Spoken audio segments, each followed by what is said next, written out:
about 10 seconds away from the start of heat number 2. The two Winfield Commodores, car number 2, Jim Richards, and Mark Scaife on the inside of him. Windscreen wipers going. Who will win the race to the first turn? I tell you what, it might well be the Rainmaster, Jimmy Richards, who gets off at Crompton. Down the inside of Scaife and John Bow the outside. They've shuffled him out. Look at this, the two of them go off. Out goes John Bow. Thomas Mazzera's locked up. Well, that was a little unnecessary. Beautiful start by Jim Richards. We thought he might have this on his mind after the coming second in the first heat. Great run by Crompton to hold second place at the moment. But three of our top cars out in the sand on the opening lap. Not very sporting driving. Well, Jimmy Richards, let's have a look at this. There's Scaife, went out into the side of John Bow. Mazzera also became involved in that. He's trying to turn it. He's bogged it down. Bow's going nowhere. He's just up to his hocks in it. So we picked them up coming out of the loop and heading up the hill for the first time. Plenty of drama in this heat. The Rainmaster, they like to call him Gentleman Jim Richards. Car number 2, the Winfield Commodore, leads them down the hill. Crompton, who was very alert in those circumstances as a disgruntled John Bow in car number 18, heads on back to the pits. And Mark Scaife there as well. Here's our race leader, car number 2, Jim Richards, as he sweeps up into the top corner. And Alan, off those changes they made to the team cars didn't work out in the first turn. Well, they didn't on the first turn, but just looking at Jim in action here yesterday, when he nailed pole position in the dying moments of qualifying yesterday, he looked to be a force today, and here he is really demonstrating his championship style. There's Crompton, the GIO Commodore, still running strongly in second spot as Richards opens that gap. Thomas Mazzera, who was in with a chance in this one, I felt, but unfortunately has paid the penalty somewhat as the Scarpa off into the sand. There goes Glenn Seton in car number 30, followed by Peter Brock. And Tony Longhurst now coming up on the inside of Brocky.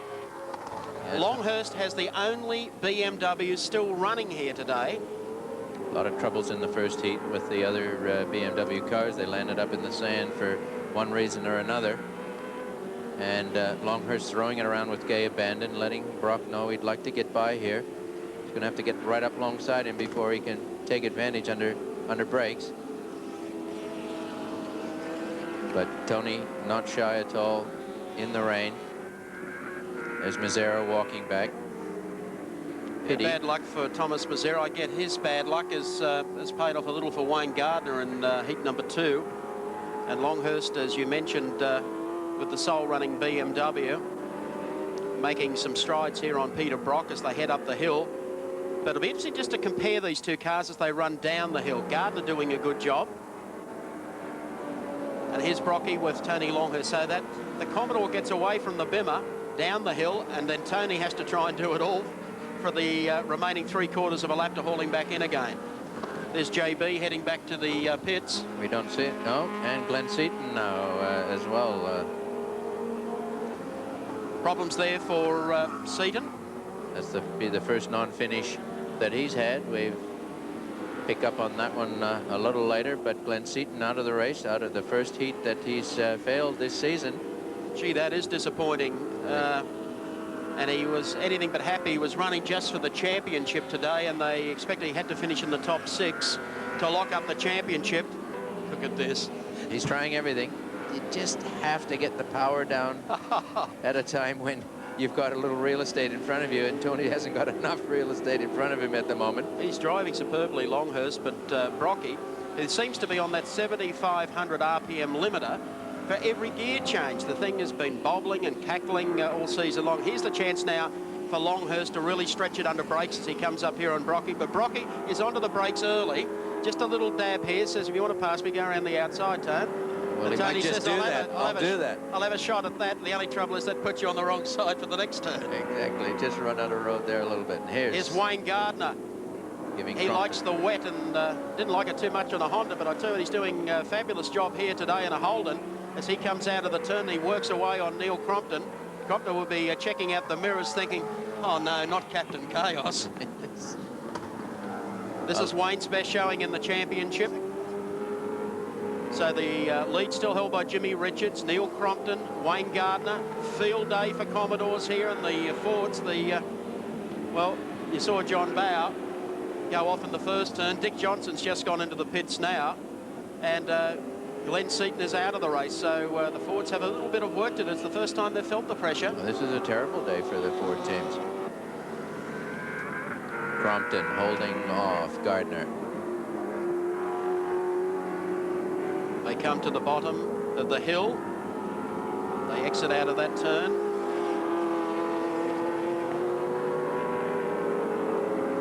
Up towards the top of the hill again. Richards is long gone. And Crompton dreading this. Gardner poking the nose down on the inside. Oh, yes. I think he said, oh, no. And we're not casting any disparaging remarks about Wayne Gardner. It's just the fact that poor Wayne, every time this season he's stuck his nose into a hole in a tight situation, it just hasn't worked out for him. Either he's gone off or he's taken someone with him. Right. It's been nicknamed. Oh, look at this Gardner just levelling to get it sideways. Well, this race could have been something different had it not been for the first corner. Let's go down to pit lane and Andy Rain. Yes, a very disappointing early exit mark. It was helter-skelter down there for a while. Yeah, no, it was. I didn't get a very good start, really, Andy. I bogged a little bit on the line, then I had a fair bit of wheel spin, so I didn't get the world's best start, but there was a bit of biff and barge on down there, and Thomas probably went down a bit of a hole that didn't need to be there, but that's how it is. Here's the battle for second. That could go either way. Hopefully it won't see the two of them go off, because you have Neil Crompton. A little touch. Little touch to say, come on, get off the brakes if you want to go racing. And at the same time, you've got Wayne Gardner for third, and gaining on them all the time is Tony Longhurst with the headlights ablaze on the little B&H BMW, and he's already been past Peter Brock. So I tell you what, this you could get a BMW up in the second here today. Well, if these two make a mess of it. Jimmy Richards, car number 2, leads the field out of the bottom loop as he heads uphill. We'll check them out for you on the Shell race score. Richards, the race leader over Neil Crompton. Wayne Gardner is third, Tony Longhurst is fourth, and Peter Perfect runs in fifth. The battle for second continues as Wayne Gardner tries to find a way around Neil Crompton, and all the time the Benson and Hedges BMW with Tony Longhurst at the wheel is pulling them in.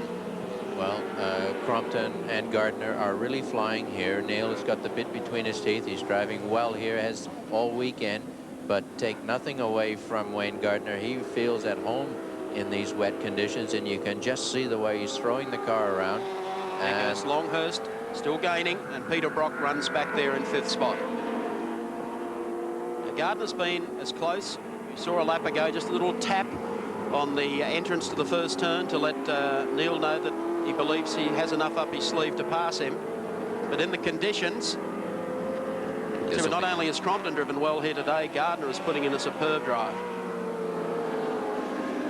Downhill, and I tell you what, they've got some mumbo-jumbo in the GIO Commodore this weekend, Alan. Well, I think they must have taken out a new policy on it, right? Because she's definitely running well. Wally Story and his team have got a very nice package together. These things are like moon rockets. It doesn't take much for them to go wrong when little things get glitchy, but they've got a very nice package here together today. And I just keep reminding everybody that Bathurst isn't that far away, and people that thought that Commodores were a spent force in this year's championship, I'm here to say they're in with a vengeance. They certainly are. Downhill, Neil Crompton, the GIO Commodore, howls down into the right-hander. A lap ago, Wayne Gardner was a touch closer to Crompton. He's not too far back behind him. The one who was gaining, though, Tony Longhurst in the yellow B&H BMW. He worked away on Peter Brock for about 4 or 5 laps, managed to pass Brock. They come downhill again, coming up on one of the 2-litre cars, Peter Dillman's BMW. He goes through. Here's Crompton, Gardner, and Tony Longhurst. The battle for second, third, and fourth in the wet at Wanneroo. Spectators find this dice very intriguing. Brock sits back behind them, and Peter Dillman does the right thing and sporting move. Yes, he does. Very sporting. Gives them all a chance to pass him. Crompton got away actually from Gardner a little bit, and Gardner is now going to have rat-a-tat-tat no baloney. Tony all over him here in a moment. Tony be reveling in this. He's just getting practiced up for his 24-hour stint at Spa next month. He's looking forward to that with the factory BMW assault on the world-famous Spa 24-hour race in Belgium. There he goes. Gardner's hung out the white flag. Yes, he has. Now see how the Holden tries to get back and out-accelerate up the hill. No, he can't. So Longhurst is looking strong. Crompton comes down the inside of the two Toyotas driven by John Smith. Look at Gardner. Comes very cheekily back around the outside. Gives away to Longhurst on the inside as they reach half distance and come across the line. Longhurst up on the inside of Gardner, but Gardner will not say die. Look at this. He's come up behind, I think it might be Bond, in the number 8 car. John Smith also travelling in convoy there. Gets the tail out just a little as he exits that turn. And Tony Longhurst now moves up to see if he can claim Neil Crompton. And look at the spray that Tony's putting up with. He's just getting blanketed with that spray coming off the Holden in front of him. Well, they started with 4 cars here in the West, and they're down to 1, and Tony Longhurst, having replaced an engine between the first and the second heats. He took the coolers and everything off his when he ditched it into the sand in the earlier heat. So they've had a lot of work to do, and he just pulls up alongside Crompton as they come up the hill. Got some nice bite out of the hill there. He was positioning himself nicely, and now he's going to hold him off down the main straight and nail him under brakes. Neil won't be able to escape here, and elects to take 3rd spot. Well, there's not much you can do about that. The little car is handling superbly, and very quickly Crompton was thinking about getting to the inside, but no chance of that, son. No, Crompton had not a chance in the world of doing that, because Longhurst had the move worked out about 2 corners before. Jimmy Richards goes through. There's the gap back to Tony Longhurst, but a wet weather run before Bathurst could prove invaluable for them. Absolutely, just enough timing now for the engineers to get their act together for Bathurst. There's Brock going through. Larry Perkins will be the next one up to head through. Then the two litre cars of the Caltex Toyota team.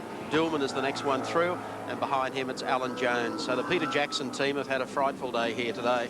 Everything's gone so well for them during season 93. And without being overly critical, you've got to give them a 1 DNF for the season, but Glenn Seton didn't need it here today. He wanted to wrap up the championship, and he has been unable to do that.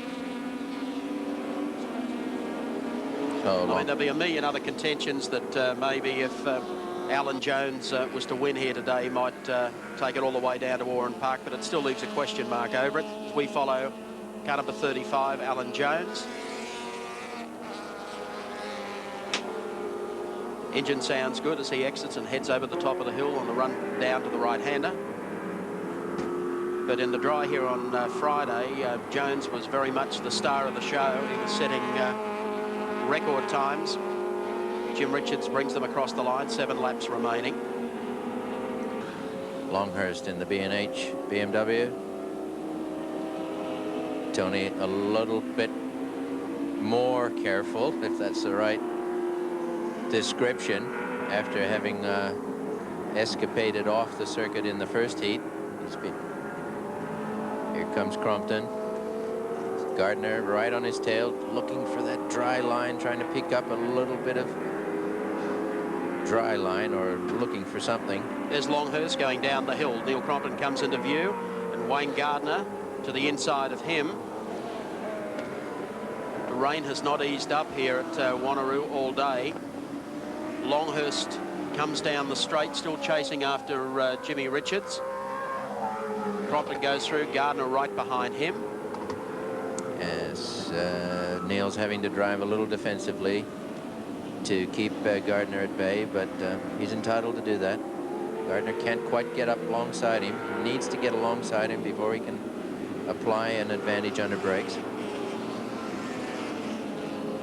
But a fine drive here by Neil Crompton in the GIO car, followed by Wayne Gardner in the factory Holden Racing Team Commodore. They run downhill, and And through goes Crompton, followed by Wayne Gardner. There's Peter Brock and Larry Perkins starting to move up on the freight train in the scrap that continues to fire for 3rd, 4th and 5th in this race. 5 laps to go as Jimmy Richards brings them across the line. Yes. This is where the action is. Longhurst goes across now.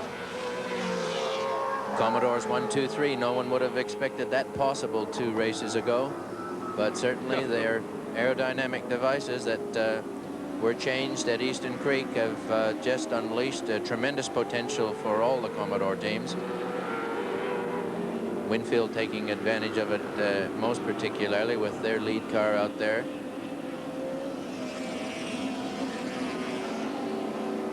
Here's where Gardner tries just ever so subtly to get a little bit closer. There's just a slight track through the S's that seems to be giving him a bit more traction. Using Bridgestone tires here, trying to nail Crompton on his Dunlops. But certainly, Neil, best drive we've seen all season from him, Mike.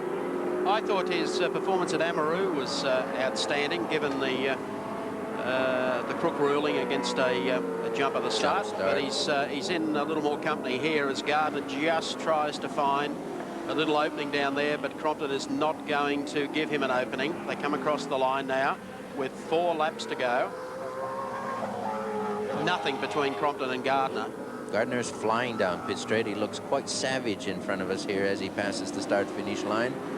And yeah, can't get any closer than that in the rain, that's for sure. He's driving superbly well here today. No, he's in great touch. Down to this very tight right-hander. Coming up after the run down the hill, and that's where I thought Gardner may well have been able to get to Crompton, but that GIO car's got plenty of grunt downhill. He's got his gearing just right as well, mate. They're using whatever ratios they've determined have been serving them well here. And I think Wayne's a little reluctant to go into the bottom of that hill where the puddles are and find himself slipping off. But he's closer now than he's been. He might try it this time. Oh. Yes, he might. He's got him. He's going to do it. There's no place to go there, so Gardner will go through. Crompton comes back on the inside of him to see if he can get down the inside of him again. Gives him a tap. That gives him a spin. That was uncalled for. I'm sorry. Gardner's hand goes up. Well, he's every reason to be extremely cheesed with that, Mike. He was worked away steadily, didn't but hardly tap Neil once. Worked his way hard up, nailed him justly under brakes, and I think that was uncalled for by Neil Crompton. Here we go. He already had the hand out the window, Wayne Gardner, to say, hey, hey, hey. 2 laps to go. Alan Jones battles on in car number 35, heading up the hill, still chasing what could have been a win here today, but things went horribly wrong for Alan with a motor problem yesterday as he comes down the hill. Let's go down to the pit lane to Andy Raymond. Yes, and although it has been a pretty crook day overall for Team Peter Jackson, their team publicist has just come over to see me, and if Alan Jones doesn't finish 1st or 2nd in this second heat, the title goes to Glenn Seton because of the crash on lap 1. Last lap board going out now for Jimmy Richards. Gentleman Jim, car number 2, the Winfield Commodore, as he comes up on Alf Barbagallo in the Castrol Commodore. Tony Longhurst still runs in 2nd spot. He's probably about 6 seconds back behind Gentleman Jim. Then a fair gap back to Neil Crompton in 3rd place. So Richards makes his way out of the turn, heads on down the back straight as Larry Perkins goes through, and here's Tony Longhurst running in 2nd now. We'll wait for the gap back to Neil Crompton, who's got Larry Perkins closing all over the tail of his car in this final lap. Here's Crompton going through. Look at Larry, sideways, gassing it up. Half a lap to go, and Perkins is on the move. Brocky's the next one through. That looks like Bobby Jones going through in the Ampol Max 3 Commodore as well. Yeah, even though we can't keep them all on camera at once, the field is really quite tight here, and all the main players will be pretty pleased with it all. Last corner coming up, and round number 8 of the Shell Australian Touring Car Championship. Commodore strikes and wins the round cleanly with Jimmy Richards in car number 2.